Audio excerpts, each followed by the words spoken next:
What is up, IDP Army? We are back again. It's your man Jordan Rains, and this is another episode of the IDP Army podcast, where you guys know we're talking mostly IDP, all fantasy football. I am joined tonight by Billy Manziel of the Offensive Points podcast, and we are going to break down some of the Week 2 news around training camp. Training camp Week 2 news. We had some big deals get signed. We had some guys still not showing up to practice. We got a lot to cover, so stick around. We're going to have a good show. Check the mic and make sure it sound right, boys.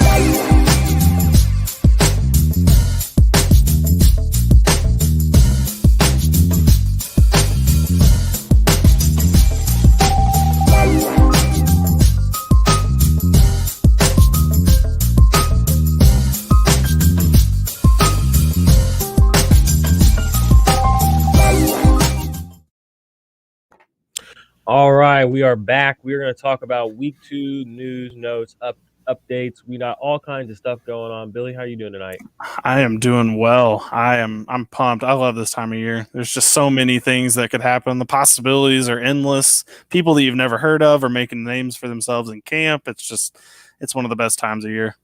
Yeah, there's a lot of drama. Let's just start with the wide receiver position. Got a couple of ways we can go there. DJ Chark, minor break in his hand. We also hairline fracture. Yep, so that's not great. We had a couple more things, and I'll just kind of throw them all out there, and we can just go from there. But like Michael Gallup, he wants to be extended. The Cowboys don't think they're going to keep him around. There was the James Washington trade rumors from the Steelers, which was kind of awkward. He's good. He's a good receiver too. So if you're a team that's needing a third receiver that is actually going to use the position, I definitely think I'd be throwing something out there just to see what they like. Yeah. And then the two other big things, there's three other big things wide receiver wise. One, Michael Thomas is being Michael Thomas. So if you have him on your dynasty team, I've been talking shit on Michael Thomas for a while because I don't like him. And this is the kind of shit this is the kind of shit you can't put in a fucking spreadsheet. 100%. Michael Thomas being an asshole. All right. So you got that. We got Brian Edwards, the second coming of Terrell Owens and Moss. So that's dope as hell. I cannot believe that was an actual story this week. I can't. That shows you where we are in the offseason right there. Peak. We are peaking right now. And then there was one other big kind of piece of wide receiver news. But go ahead. What are your thoughts on all I was going to say, are we not going to talk about CeeDee Lamb cooking the hell out of Jalen Ramsey and their joint practice? Justin Jefferson has the AC joint. Denzel Mims is basically totally cooked, and he's, there's so much wide receiver ambiguity in a way. Yeah. So what do you want to talk about first? Who do you want to talk about first? Let's just start at the top. Let's just start at DJ Chark. Injury, the other big one, Jamar Chase. Apparently, Jamar Chase is not. Yeah, that is advertised. That's very interesting, right? I mean, a lot of people were talking. We'll just start with Jamar Chase. Fine. A lot of people were concerned that he took last year off of football. Obviously he was training off the field, but obviously nothing as organized as being with the team. And now people are saying that he might not be up to stuff. I mean, it's a lot of rumor, obviously.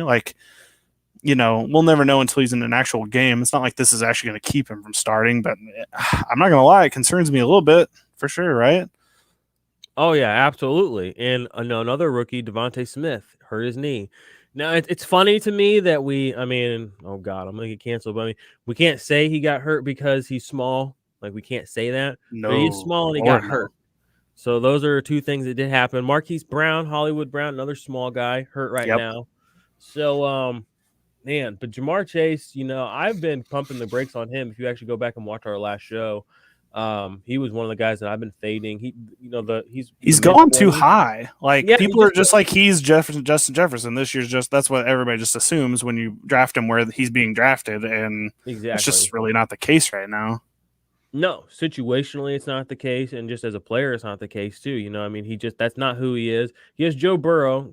Jefferson had Kirk Cousins, and for all the love Joe Burrow gets, Kirk Cousins has at least proven that he can throw in the NFL. Well, and Stephon Diggs steps out. You have a large chunk of workload that needs to be filled, and there's nobody else on that team that's going to fill it. So Justin Jefferson just came into a perfect situation. That amount of work was there, and he just seized upon it. Yep. All right. What are your thoughts? Let's go back to the time now. What are your thoughts? Yeah, let's go back. The DJ Chark. So I know DJ Chark's going to be ready. I think I'm still going to go with Laviska Shenault and Marvin Jones, only because of their current ADPs. You can get them super cheap, and this could potentially mean they have a good amount of workload coming their way. I mean, I'm not going to say it's just because he's hurt, obviously, because that would be, he's going to heal. He's going to be fine. He's going to be ready for week 1. Urban Meyer's already said it. That's fine. But I don't know. I always don't like when receivers get their hands hurt because it seems to always be like a drop problem going in. I don't know. I don't have any data to back that up. Fair, if you want to throw that at me, fair enough. But when a receiver has their hands hurt going into the season, I just always feel like Jalen Reagor, he had a hand problem going into last season, and then obviously that affected him throughout the season. But I don't know. What do you think about this wide receiver core? The wide receiver core as a whole, I mean, the real issue is we haven't seen them all together on the field. We don't know what the mix is going to look like. We know they all have talent. We know they all have ability, but we don't know what that's going to shake out like on the field. Look at the Cowboys. There's a lot of talent there, but we know there's a quarterback that does enough to where they're all going to be fantasy relevant. We're really hoping that's the case with the Jaguars. We really are, and it could be the case, but there's also a world where, we have, what's the upside here? Maybe Trevor Lawrence only throws like 21 touchdowns. What if he throws 25 touchdowns?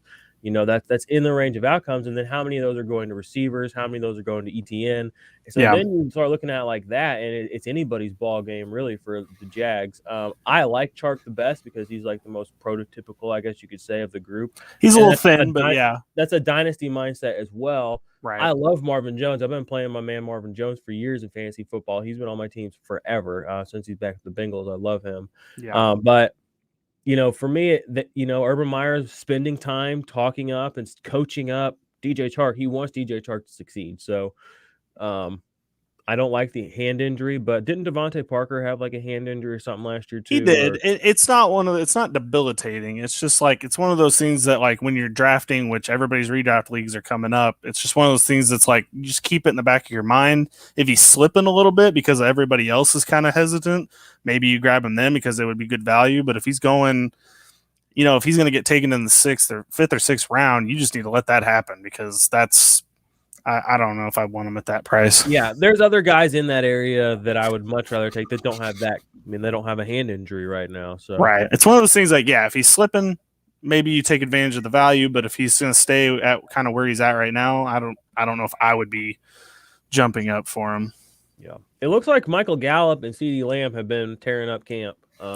They have been. Amari Cooper hadn't been available, so I mean, CeeDee Lamb been looking like the GOAT out there. Yeah. In our personal podcast rankings, we have CeeDee Lamb as a wide receiver 1 now. He's number 12 for us overall, wide receiver 12. And it's just, the kid is good. He was good last year during the season. He just didn't really get to show it as much because he didn't have Dak there the entire year. If he's going to have Dak there the entire year, sky's the limit. Yeah, and if Amari Cooper is going to do what he does and play banged up and miss 2 or 3 games, it's basically, so this year CeeDee Lamb just says this is mine. This is my team. This isn't Zeke's team anymore. That's not this won't be Zeke's team ever again probably once because once CeeDee becomes a superstar, I mean Zeke's already almost on his way out as far as NFL players go as a running back. This is going to be a Dak CeeDee show. I mean if it hits, it's CeeDee's true. Already looking like a star. And here's the thing that I like about CeeDee Lamb, and when you have your good cornerback versus wide receiver matchup, sometimes you'll be a little hesitant about playing the wide receiver because the cornerback's that good that's covering him. It's going to blanket him. I think CD is one of those guys. He can rise above the occasion. He can meet that level of talent on the quarterback, and he can actually, put up solid numbers even if he's going to be blanketed by the best cornerback. And so if you're a dynasty owner, you just either hold or sell as much. If you're going to sell him, you need to be getting a really, really good price for him because I think he's going to be really good for the years to come here. CD, yeah, I wouldn't be selling CeeDee Lamb right now. I wouldn't either unless I'm getting a king's ransom for him.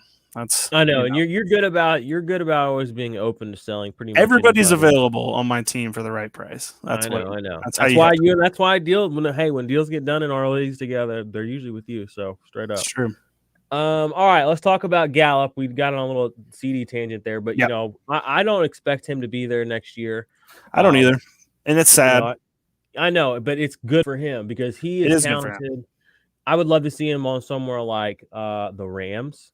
Somewhere that needs a little influx of youth, but also somewhere that's proven themselves. There's going to be a lot of places he could go. I know this sounds ridiculous off the top, but I think he needs to go to like the Raiders. Like if they got Gallup and like Devontae Adams, because Devontae Adams apparently wants to go play there, that would be dope next year. I would like that a whole lot. I mean, not with Derek Carr, but with perhaps another person. Perhaps another quarterback that wants to play on the West Coast that just re-signed for 1 year and is having his last dance. That sounds like a fun idea. I could see some people that might think that. Not myself though. So I just think he needs to be on a team where he can shine, and this isn't it. No, I 100% agree with that. Chicago, if Allen Robinson leaves next year, with him with Justin Fields, there's going to be a lot of good places for Philly to go next year. They were in the Galladay sweepstakes and didn't get him. Stop with Philly. They need a receiver. That's the only reason I'm saying it. They're always going to need a receiver. Well, I know, but has needed a receiver and will always need a receiver.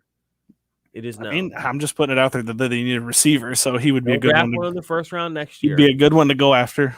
In the year after. Probably right. They'll pick the wrong ones every year. Seems like. Well, I don't know. Devontae Smith. We'll see. I like him more than I like Rager. We will see. Yeah, Rager is real fun. Do we want to talk about the resurrection of N'Keal Harry? I'm not buying it. To me, it's like the resurrection of Brian Edwards. It's not I've seen the video. The kid looks good. I'm not going to be investing in him. I'm not going to put him on my team. But I don't want anyone that Cam Newton's throwing the ball to. I'll tell you that. Well, that's true. I'm not. Okay, what is he on your team? He's never touching your starting lineup. If he is, you're in like a 20-team dynasty league. You know what I mean? So I guess the argument would be if Mac Jones came in. Who does Mac Jones latch onto as a rookie to throw the ball to, which it'll probably be the tight ends. I think that's kind of the consensus about what everybody's saying is the tight ends are going to be your top receivers on the team. But, I just feel bad for N'Keal Harry, and I wish he got a chance somewhere else, but I realize that's not going to happen. At least it doesn't look like it. Yeah. Just for perspective on where DJ Chark is going, he's going as wide receiver 32. And then, just to mitigate that risk, you can get Jerry Jeudy right there in that area. I would definitely take Jerry Jeudy. Tyler Boyd is going after him. So I don't even know why. Yeah, for sure. At this point, if you're drafting, I'm definitely skipping over DJ Chark. I'm going to go with guys like. Well, kind of back to our Jamar Chase discussion. Buy T. Higgins. You're going to get T. Higgins at a good price this year in your drafts. Yeah. And if you're going to go zero wide receiver in the beginning, T. Higgins is somebody that people have faded because of Jamar Chase. He might end up being the wide receiver 1 on that team. And if Joe Burrow comes back and is Joe Burrow again, that's a very valuable piece to have. Amen, brother. All right, we kind of buried the lead here. My man Darius Leonard, linebacker 1, signed a big deal with the Colts, 5 years, $99.25 million through 2026. That's a big deal. He hadn't been playing or, he'd been showing up. He has been practicing because he's been waiting on his deal. We got 2 other big name IDP guys, football players that are doing the same thing right now. TJ Watt is not practicing and Jamal Adams is not practicing. It's funny because these are all 3 literally in IDP, the top dogs of their positions. Right. You have the top. They know it. Yeah. You have the top DL player and TJ Watt. You have the top defensive back and Jamal Adams, and then you have the top linebacker and Darius Leonard. He just got his deal done. I expect both of them to get their deals done this week. So, what are you thinking about Chandler Jones? I haven't seen anything new on him. I know. I saw. What are they going to do with him? He wants to get traded apparently, which I can understand where he's coming from because now he's not the highest paid guy on his line, and he's been there a long time. He just came off a 20 sack season 2 years ago, 19 sack season. Yeah, he is coming off an injury too. I think he. That is true. That is true. Stay a little humble. Okay, yeah. Well, he's earned the right to flex a little bit. He does, but but I can see where the Cardinals are erring on the side. Yeah. But I don't know, honestly. I don't know what he's going to end up doing. I think if he does play there this year, he will want to get his contract reworked in some way, shape, or form. But I don't think it's out of the question that he just is gone. It's not out of the question that he goes and plays somewhere else. He is only 31 years old. That's the same age JJ Watt. JJ Watt just got a new 2-year deal, and it's good money. So Chandler Jones, he feels like he's earned that. He probably wants that one last big contract. Yeah, and can you blame him? And also, if I'm being real, I mean, you're gonna call me a hater, but if I'm Chandler Jones, I probably want out of the Cardinals. I mean, JJ Watt said he wanted to go there, and that's whatever. And DeAndre Hopkins went there. Okay, he's a great receiver, but he's not somebody that I would trust his judgment in a general sense, just based on following him on social media for years and the type of person he seems to be. But aside from that, it just makes me feel like, do people really want to play football out in the desert for, right now? Now, JJ Watt said he did, which, again, that kind of made me question, like, dude, what are you doing? But he's been playing in Houston, so who knows? Any situation, any place he goes to is going to look amazing. Yeah, you know what I mean. So he probably showed up in the Cardinals facility and was like, "Wow, this is incredible," and it was just like, "Sign me up," And I don't see a world where Chandler Jones is not playing football this year, but I think it's pretty writings on the wall that it's not going to be for Cardinals. Yeah.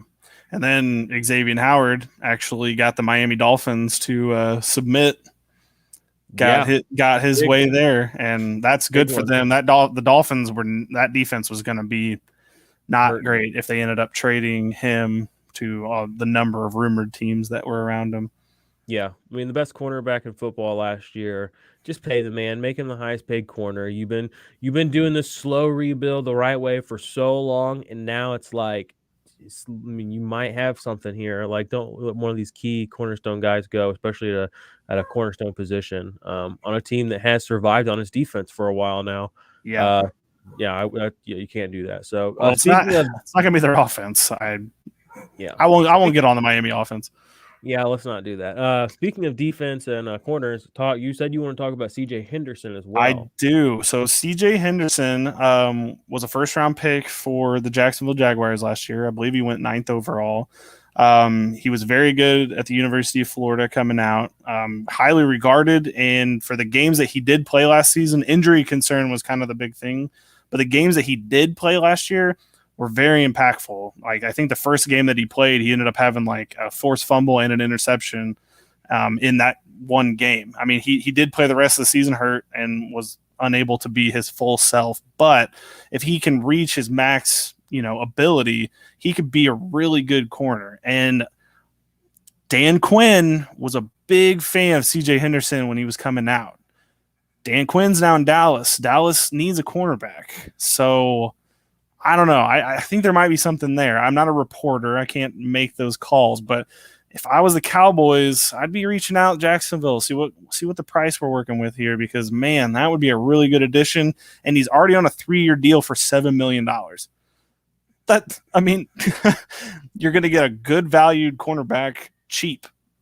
I don't know. I think it's a no-brainer, especially if they're willing to take like a second or third rounder for him. Like, by all means. Have you seen anything about if Urban Meyers wants to get rid of him, how he feels about it? Or we'll see. That the report was that the Jacksonville Jaguars are making him available. So I don't know who that's coming from. Maybe that's the GM, but they think they have a surplus of cornerbacks, and so they think that if they can get good value back for him, that they'll trade him.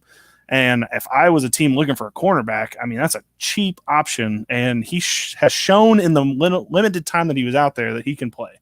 So I would definitely take a look at him. And IDP players, like, if you have a cornerback slot, if you have a DB slot, obviously you're probably going to go safety. But if you have a cornerback slot, CJ Henderson might be a guy to look at, especially if he gets traded, because he might end up in a role where he's going to get a lot of work. True that. All right, guys, go down in the comments section here. Go play some Underdog football. Click that link. Do some drafts on Underdog. You might win some money. Get in the puppy. Get in the Best Ball Mania 2. They give you like $25 free bucks. I mean, if you're good at fantasy football, you get a couple of these little games. I mean, if you really are as good as you think you are, I mean, you're gonna make money playing Underdog. And the drafts are fun. They're cheap. It's a good time. Do it while you're watching some YouTube. Or watching some TV, watching the Great British Baking Show, Bake Off. That's a good time. But we will be back in just a second. We're going to talk a little bit of quarterbacks. We're going to keep talking some defensive players. And if you guys have any questions for us, IDP, offense related, anything at all for your fantasy teams, we will answer those before we get out of here. But until then, what's good, IDP Army? It's Jordan Rains, and quickly I want to tell you guys today about the big project I've been working on, the Ultimate IDP Index.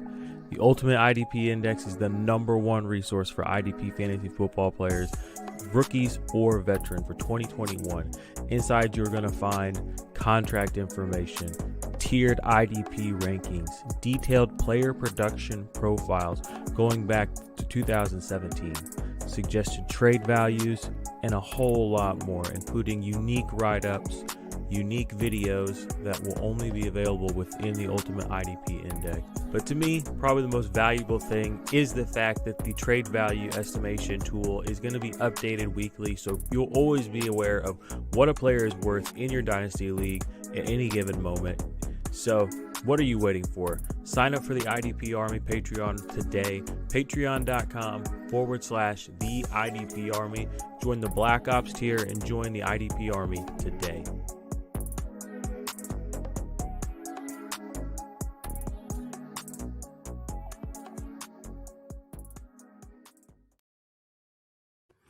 All right, we are back. Shout out to everybody that's on the Patreon. Appreciate you guys. Shout out to everybody that is in the IDP Index. That thing is so dope. I've added like 4 or 5 new players in the last couple of days. Added Tre'Davious White, Rashawn Gary, Justin Houston's profile got updated. Moving guys up in the rankings. It's dope. And in season, it's going to have even more shit in it. I mean, it's only I think it's like $10, $11, $13, something like that on the Ultimate IDP Index. Just go sign up for it if you guys play IDP at all. Even if you just want to use it for 1 month to get through your draft. I mean, there's nothing like it in the industry, and I mean, it's the best. So if you want to learn how to play IDP and you want to go in there and slice them and dice them up, you know how to do it. Speaking of slicing and dicing them up, Trey Lance. Out here just fucking putting Jimmy G on his ass, it sounds like. Yeah, it's going to be hard to keep him off the field week 1. I don't know how they do it. We'll see. Shanahan, he knows what he's doing with quarterbacks, but, man, it seems hard to keep Trey Lance caged for, very long into the season. Yeah, I mean, everything I'm hearing is that anything Jimmy G can do, Trey Lance can do better. Yes. I mean, it just seems like that's just every report is Jimmy G looks great, but Trey Lance just looks better. And yeah. And that's the same thing I've been hearing about my dog, Trey Sermon, out here. All I hear is that he's got great hands. He's hitting the holes right. He looks good. Shanahan surprised. This guy is going to win people fantasy football championships. If you guys have been paying attention to this channel, which you need to subscribe to this channel, because in season we're going to be doing shit all the time. Mm-hmm. All right? You know that literally since May I've been saying fade the fucking bullshit, draft Trey Sermon. He's so cheap. He can win so many people so much money this year. Me especially. Now, I will say this. If he does go down, all of my teams are losing Trey Sermon. That's how invested I am. I'm not talking shit, telling you something that I'm not doing. I have Trey Sermon everywhere. It's going to happen. All right. I believed he played at Oklahoma, so I'm a huge Oklahoma fan. So I've been following him since he was a kid, and I've liked him ever since. And last year when he was Ohio State, he was breaking records. So I'm glad he's getting the opportunity to show what he can do.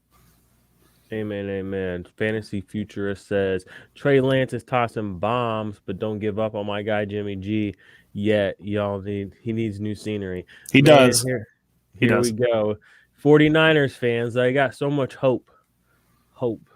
Hey, Jimmy G does need new scenery. I agree. No, I won't say that. But I think he's just better than your backup, but he's not bad enough. It's gonna be same old Jimmy G. Anywhere he goes, it's gonna be same old Jimmy G. Yeah, I mean the upsides with Trey Lance, but that's not something you want, really. He can hold the fort down. That's what you need. You need somebody to hold the fort down.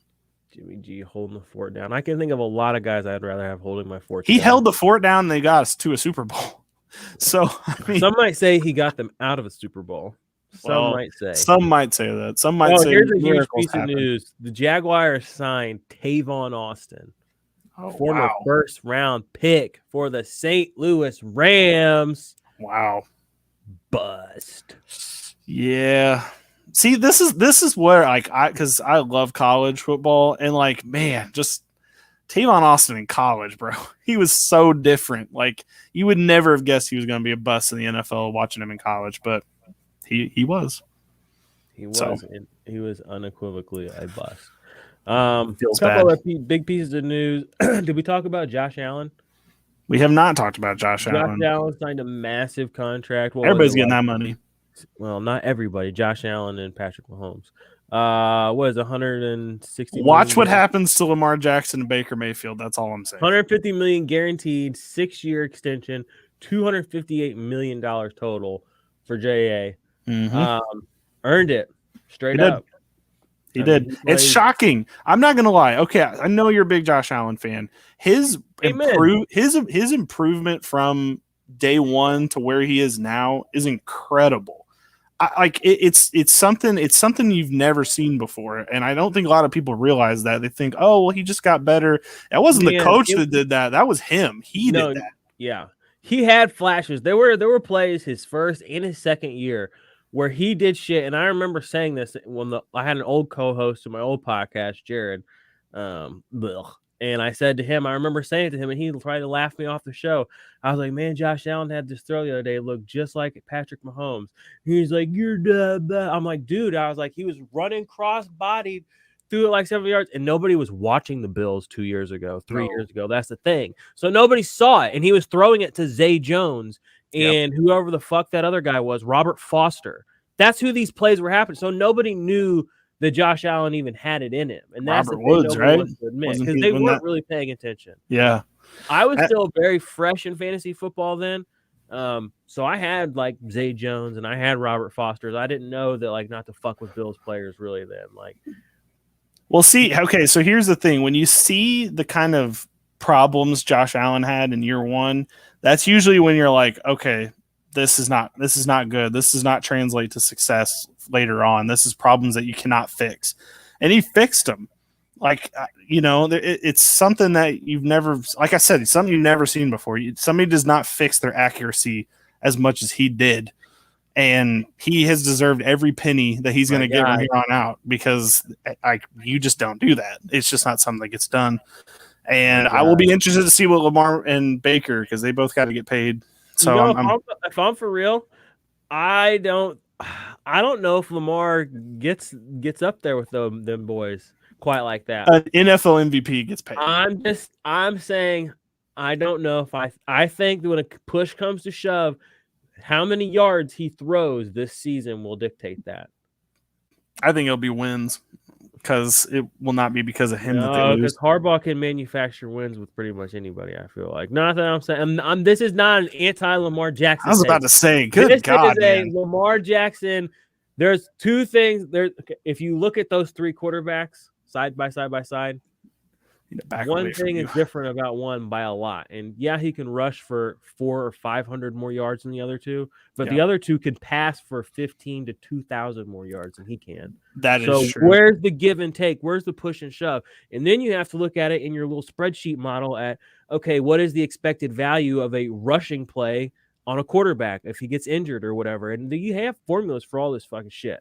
So they're going to say Lamar Jackson's contract based on how he plays with the wins and all that stuff, plus what the value is of the yardage. And the league is more pass heavy. Yeah, they're finding ways to win rushing, but they need to catch up. That's why they've been looking for wide receivers. They know that, okay? And I think that, so this is a big... I think they found one. Rashard Bateman was good. They thought Rashard Bateman. Why they take him in the first round then? You don't take so I'm saying, okay. You don't think you found something. They did not find him, though. He is not. Okay. Well, they think they found something with Bateman, too. Well, so we'll see. Hollywood has straddled the line of busts, and I don't think a lot of people want to talk about that just yet. But you look who's throwing in the ball. I mean, he is not a bust, and Lamar Jackson is throwing in the ball. I mean, I'm just saying there's different ways you can look at this. So if I'm looking at, like in my dynasty leagues, when I look at Lamar, I look at him the way I look at Cam Newton. Yeah, he'll be in the league in 6 years, but he won't be what he is now. In 6 years, Patrick Mahomes and Josh Allen will be exactly what they are now. Exactly what they are now. So in dynasty leagues, I don't look at him that way. And in an NFL GM, I have to think is going to look at Lamar Jackson differently. That's my take as a guy that's just sitting here talking football with his buddy. All right. Hey, man, you were a huge Andy Dalton fan last week, and now you hate Lamar Jackson. So it's who knows where this podcast is headed. Seems like we have some new weird thing go every week. Hey, this isn't sponsored by the NFL. We can say what we want here. Good point. Can I talk about? Big Ben had a rest day today. Getting old. Yeah, he's you think Tom Brady gets rest days on his diet and all that? I don't think so. Yeah, Big Ben, we see you out there, dude. You ain't on that TB12. No, he does look better though. He does look better. He looks better. Like he looks healthy. Tom Brady doesn't take days off. He doesn't look like he just, came in from a Thanksgiving Day dinner every time he goes into the training facility. But dude, he looks good in Chase Claypool. He was phoning it in hard for like 3 years. And he was phoning it in, throwing for like 5,000 yards. It was incredible. No, that guy did not care. That's my quarterback, one of them. One of my quarterbacks. I can't believe you have like 5 teams. What a weird. I have like 3. What a weird way to be a fan. I just don't know if I agree with that. I'm a progressive fan. Okay, I'm not stuck in the past like you, dinosaur. Okay. Yeah, I'm heading wherever Baker Mayfield's going. So I'm a Browns fan for now. Catch up. Yeah, that's true. You are on TikTok now. I forgot about that. Oh, we got here. The problem in Baltimore is not Hollywood. It's the guy throwing the ball. All right, here we got somebody that's hating on Lamar. Okay, Bateman isn't gonna matter. Okay, I don't know about all that. I think Bateman's better than Hollywood because Hollywood's a speedster. So if you don't have a Pat Mahomes throwing him the ball, it's not going to matter. Hollywood takes football as seriously as he should either. Like the way he plays. Interesting. As someone who's had him on his team. Okay, here's the thing: when you have Lamar Jackson and Hollywood on a team, you see every pass that gets thrown to him because he's the only guy that Lamar targets that's not Mark Andrews. Mark Andrews, yeah. And there's just a lot of plays where it's like, dude, you could have caught that, and he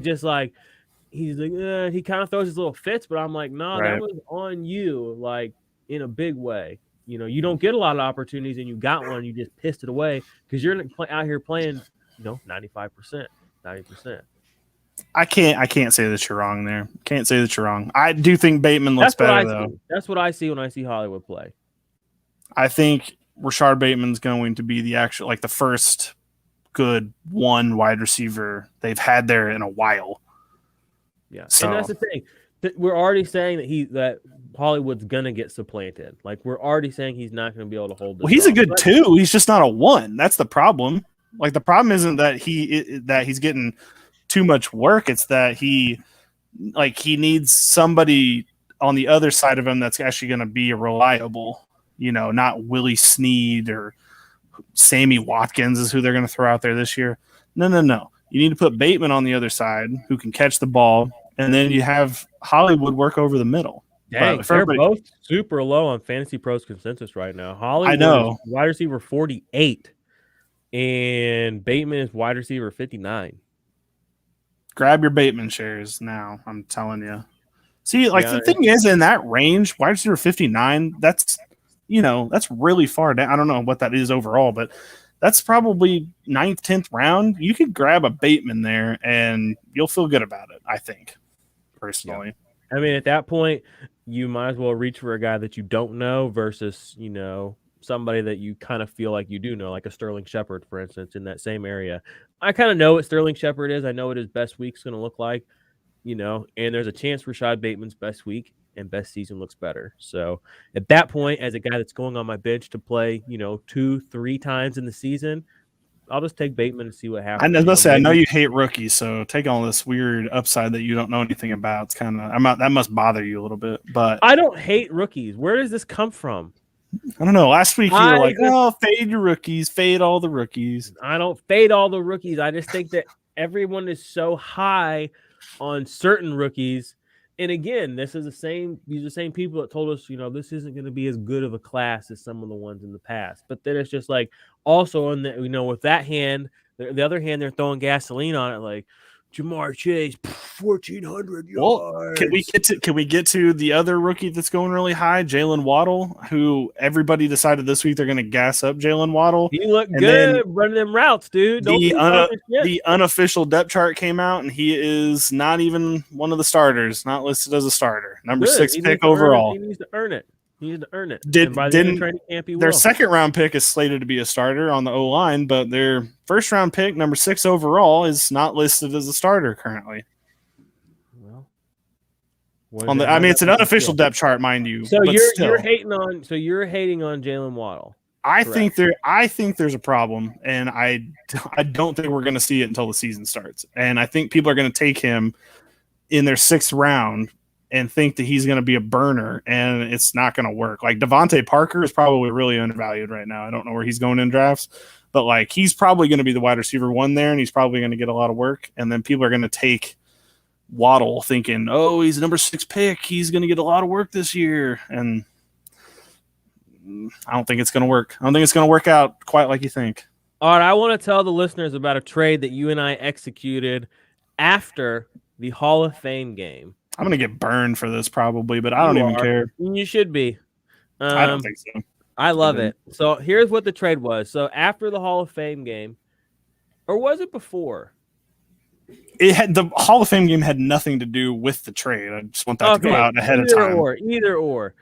I wake up one morning and I see a trade from Billy, and he is sending me in our Dynasty League, full IDP league. He's sending me Raheem Mostert and Trey Sermon and Chase Claypool, and I'm sending back to him Kareem Hunt, De'Ami Brown, and a 2022 third.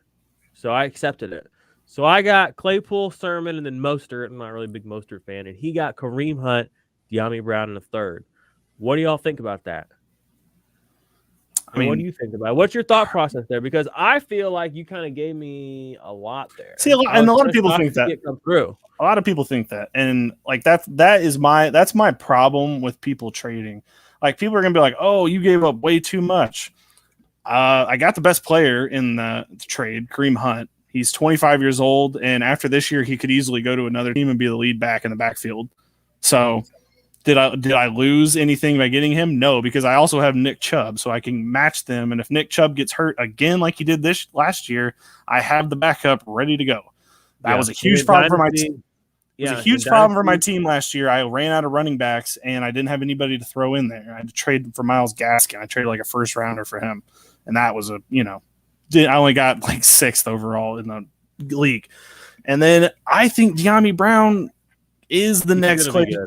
I think he's the next Chase Claypool. Like I don't think they're like the equivalent. Like I don't think he's going to have an equivalent season this year, but he could. Would it shock you if Ryan Fitzpatrick threw 5,000 yards this year? Would that shock you? It wouldn't, as much that it means that the Washington football team's defense was average to well, that's a good point. If the defense is good, maybe they don't have to throw as much, and maybe that's my concern, and that's why I'm not as bullish on Washington offensive pieces as I have been as the start of the offseason, is because I don't think Ryan Fitzpatrick is going to have to do that. Look at where he's been the last 3 years where he's had to do that. With Miami, when their defense was just okay. They had a good defense last year. Okay, whatever. Erase that. He played 5 games there, whatever. The Bucks, when their defense was not good. For 2 years, he aired it out with them. And then before that, it was the Jets, when their defense was not good. So he was in situations, and he said this himself. He's like, I threw a lot of turnovers because I had to throw a lot of balls because we were always losing. He's on a team now where, they made the playoffs with Heineke, Alex Smith, Dwayne Haskins throwing the ball. All right, those guys are a bunch of jabronis compared to Fitzmagic, okay? And now you're telling me Fitzmagic gets to just hand it off and, and have a defense that's going to give him short fields, going to put him in a situation where they're not going into the fourth quarter down 14 every single week. It looks like that Fitzmagic is set up to throw a ton of yards with Terry McLaurin. They had a good defense last year. they were 4-11, or there was like 6-11 or whatever. Fair, and there was. So I mean, they're still going to need a defense. They're still going to need an offense. Yeah, but the third or fourth guy on that offense, just to me, is when I know that Claypool is probably that's what I'm wondering about. Is he going to transcend? Because and you tried to send me Curtis Samuel too, and that's why I'm chilling on Curtis Samuel, because I just don't see at his best Curtis Samuel is never going to get past Terry. I just think Curtis Samuel's got a lingering injury, and I don't think they want us to know about it. That too. I'm not gonna lie. Curtis Samuel right now has a hamstring injury, guys. He has not played or practice. I think he practiced actually. Well, he was on the COVID list, and then he immediately went to the PUP list right after he got off of COVID. So he has not been in practice yet. Najee Harris looked good. Claypool looked really good in the Hall of Fame game. It's a Hall of Fame game. Whatever. Micah Parsons looked great too. Yeah, he's been getting gassed the fuck up. Alex Highsmith, you guys already know if you've been listening to this channel, we've been on Alex Highsmith all off season. Oh yeah, bring up this comment that just came in there. If the third was a first, how would I feel about it? See, here's the thing. It wouldn't have been accepted if it was a first, because people don't like to give up their first round picks because they think that they're a smart GM, not you, Jordan, but just in general.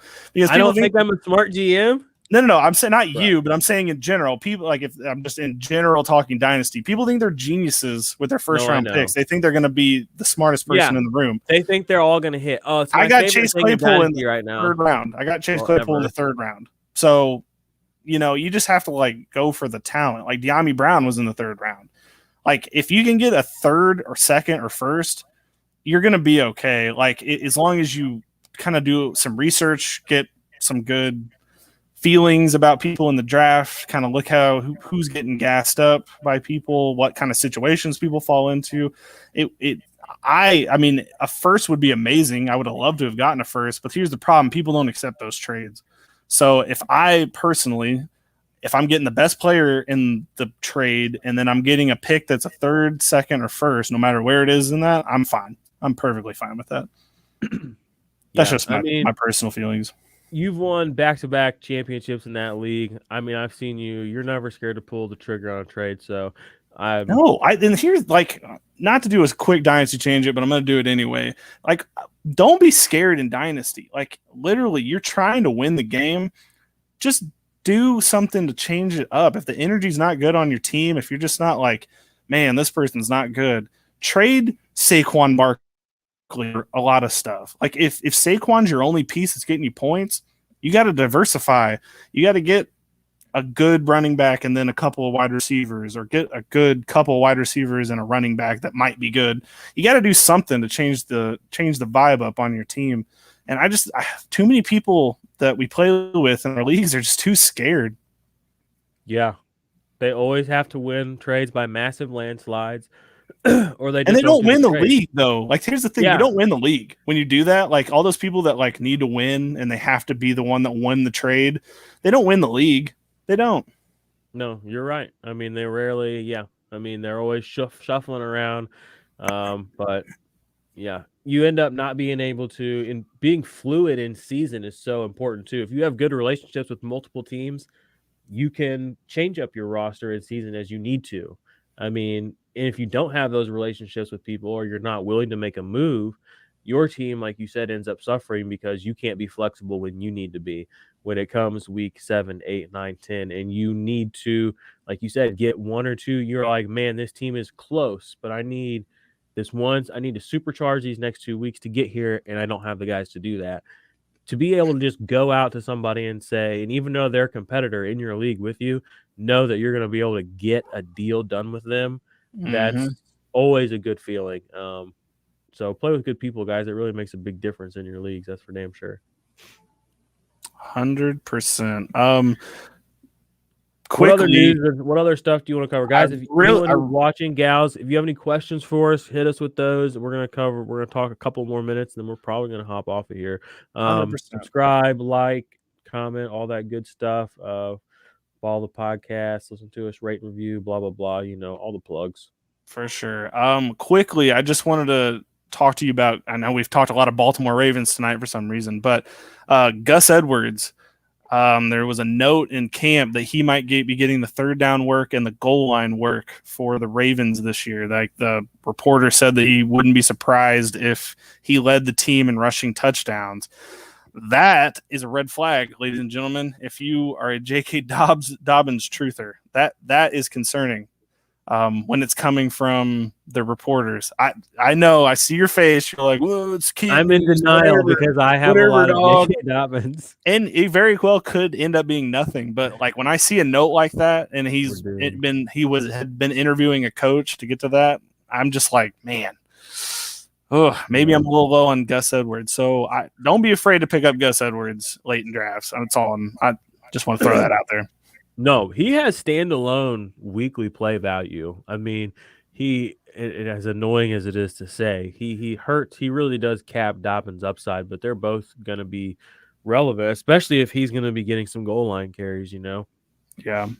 And then the only other note that I remember seeing that we kind of discussed on Twitter a little bit, that Chris Jones is listed as a defensive end, not a D tackle anymore. I know for Sleeper, they have just all D-line now, but like ESPN, for example, does not. So that could end up being a major value for people playing in ESPN leagues that are playing IDP, that they might be able to get him. He can have a good year.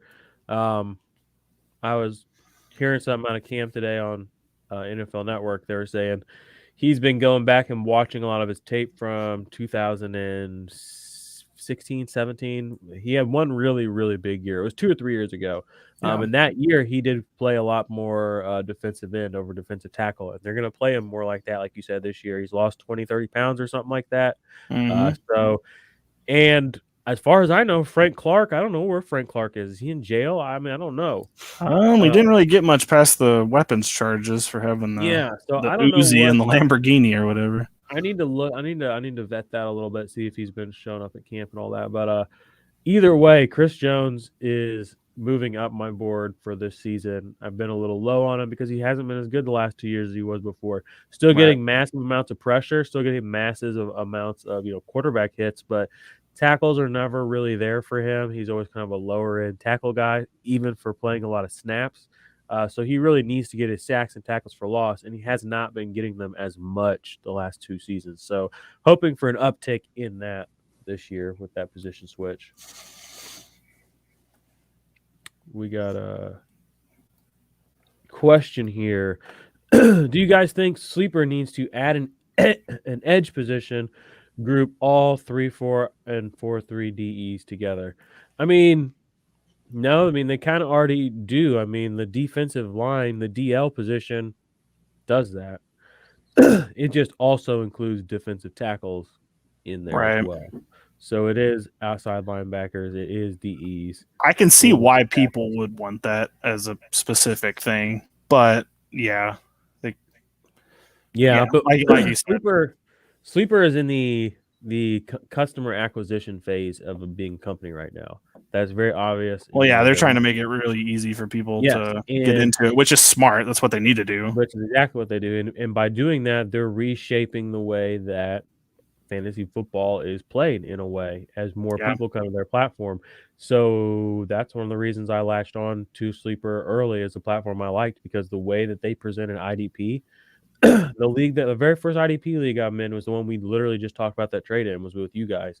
That was a Sleeper league, and IDP made sense to me there because it was 3 positions. I could understand it as somebody that never played football before. So no, these people that are like saying we need an edge or a true position this or whatever, I mean, they have all that on MFL. I was about to say, I would love to be in an intense league like that where you had to fill out each position. And kind of some of the leagues I'm in on ESPN, we have a defensive league on there that's only defense, and you have to have a cornerback, you have to have a safety, you have to have a strong safety, you have to have a defensive tackle. Like, it's kind of out like that. And and those are fun. Those are fun. It definitely takes strategy.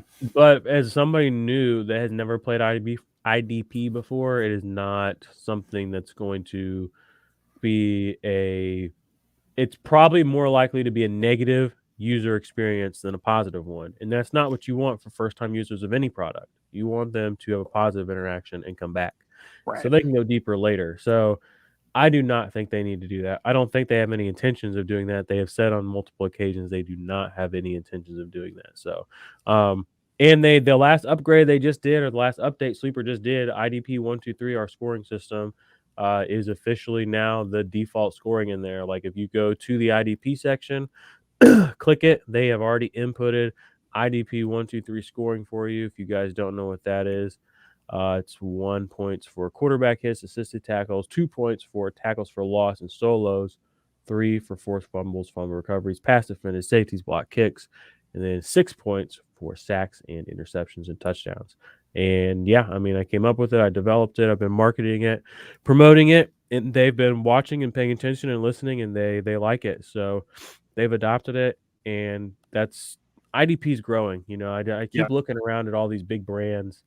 I saw a magazine, some IDP magazine, in the scoring. They had an IDP section, and it was archaic, dude. I mean, it was like picking up a newspaper in the 30s, you know? I mean, it was just like, what are we doing out here? So the fantasy market, the fantasy space, it's evolving in real time. And yeah, I know some of these institutions will not go away, but that doesn't mean they can't lose market share. They can't shrink. They're not keeping up with what's going on. And you know, it's interesting watching people kind of navigate this whole thing that we're doing with the sports betting, with the fantasy sports, especially in the NFL as well, just being what the NFL is as a product, as an entertainment avenue, and as a moneymaker for so many other people and other industries in a way. I mean, there's so many little things off of it. So it's gonna take the big names. It's gonna take, you know, Matthew Berry shouting out IDP leagues, or Mike Clay shouting out IDP leagues. Like I don't know. I feel like Mike Clay might be a secret IDP head, and he just I think a lot of those guys do play, from what I understand, but they do not. That's not what is. I hate to be like this, but that's not what's made them who they are. That's not what's made them money. That's not what's put bread on the table. That's not what's gotten them in front of the cameras and on the platforms that they're at. Right. So, in some ways, there's no positive return on investment to do that. They don't have to be. I mean, I don't want to be like I'm like a crusader, but they don't have to be crusaders to get attention. They don't have to, you know, push their way through with something like that. They don't have to carry a flag like that.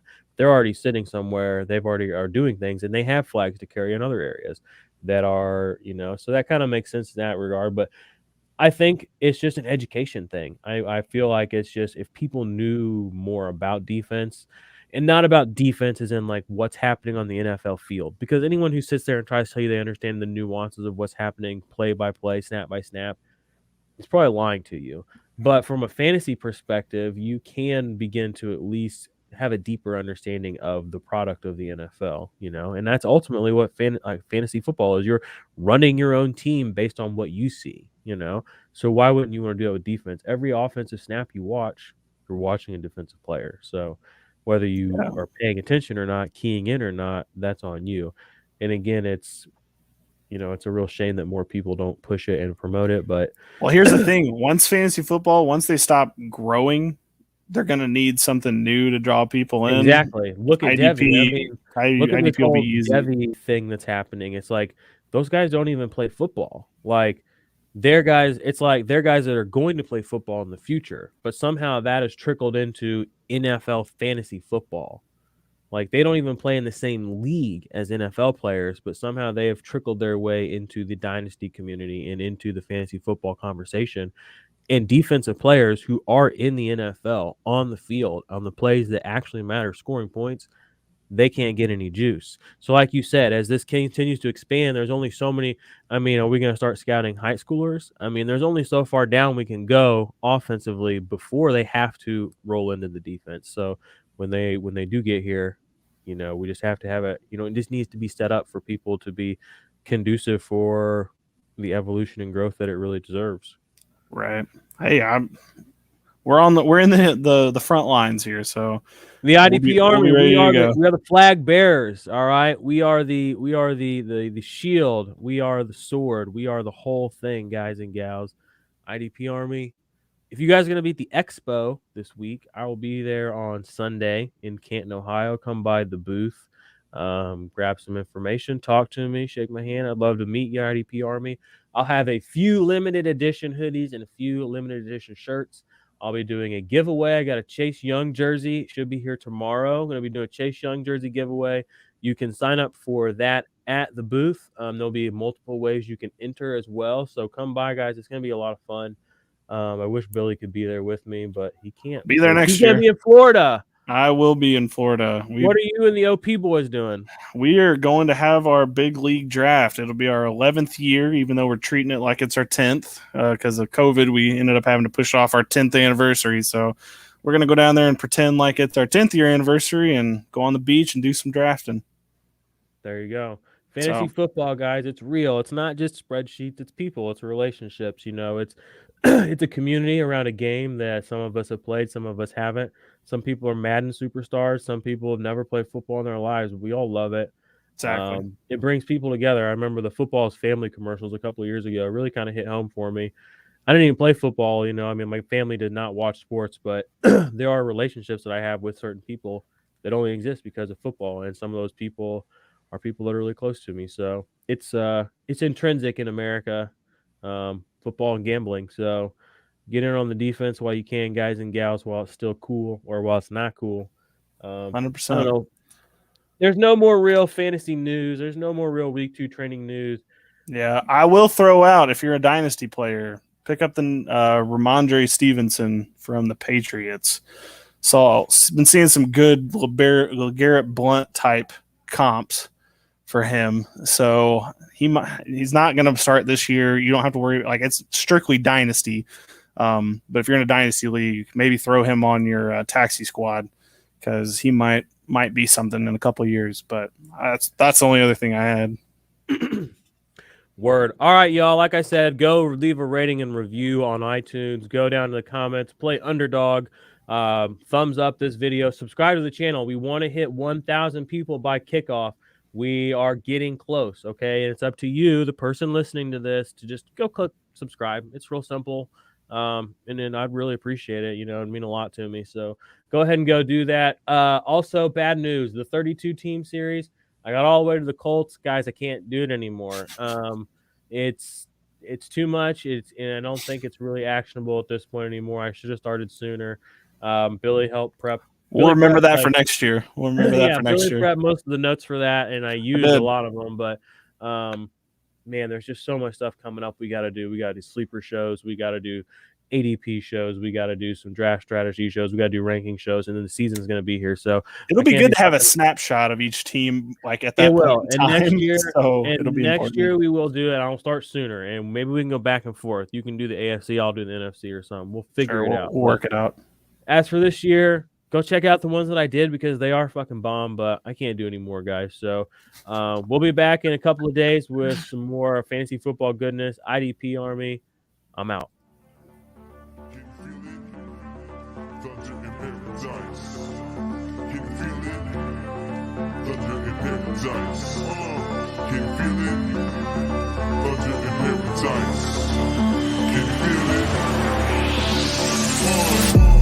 Let the rain hit the sand. Build a house on a rock, got a plan. Gotta get stocks, keep them bands. Hear the clock tick, blades on the fan. Used to be mundane on a Monday. Now you have fun day on a Sunday. Cause you switching it up and you living it up. You ain't getting enough.